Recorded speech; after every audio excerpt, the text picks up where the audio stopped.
তো হ্যালো বন্ধু অ্যান্ড বান্ধবীজ, প্রথমবার আমি শিবরাত্রি করছি এই বছর প্রথম। তো মায়ের একখানা শাড়ি ধার করে চেয়ে চিনতে পড়েছি। তোমরা বলো কেমন লাগছে আমাকে। মুখে রংচুন লাগানো শুরু করে দিয়েছি, আগেই খানিকটা প্রাইমার ফাইমার মানে মেখে নিয়েছিলাম। তারপর দেখি গলায় হালকা করে আসল রংটা উকি দিচ্ছে, তাই ওটাকেও মানুষের পর্যায়ে আনার জন্য খানিকটা রংচুন লাগিয়ে নিলাম। পুরো ঝ্যাক্কাস। এবার আর কেউ বুঝতেই পারবে না আমি আসলে কতটা কালো।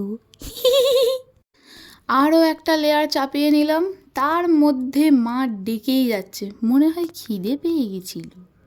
তারপর আর কি এশিয়ান পেইন্টসের কালার ক্যাটালগটা তোমাদেরকে দেখিয়ে দিলাম, দেখি কোনটা লাগাই।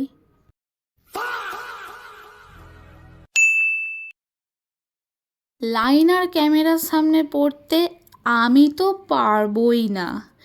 এবার আমি আমার গাল দুটো, নাকের ডগা ইত্যাদিকে একটু টমেটোর রূপ দিতে চলেছি।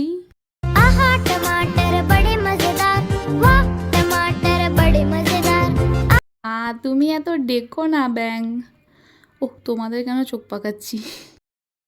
এই হলো আমার ইম্পোর্টেড এক্সপেন্সিভ লিপস্টিক, তোমাদেরকে একটু প্রফেশনাল ওয়েতে দেখিয়ে নিলাম।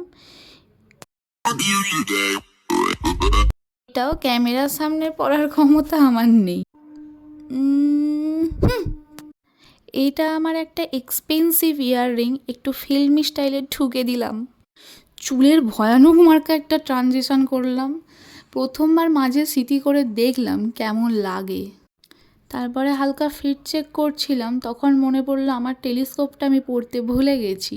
দেন সেটা পড়লাম। এতক্ষণ ধরে ডাটা খরচা করে তোমরা যে ভাটের ভ্লগটা মানে দেখলে, এর জন্যে ধন্যবাদ। দেখা হবে আবার কোনো নেক্সট ভাটের ভ্লগে। টাটা।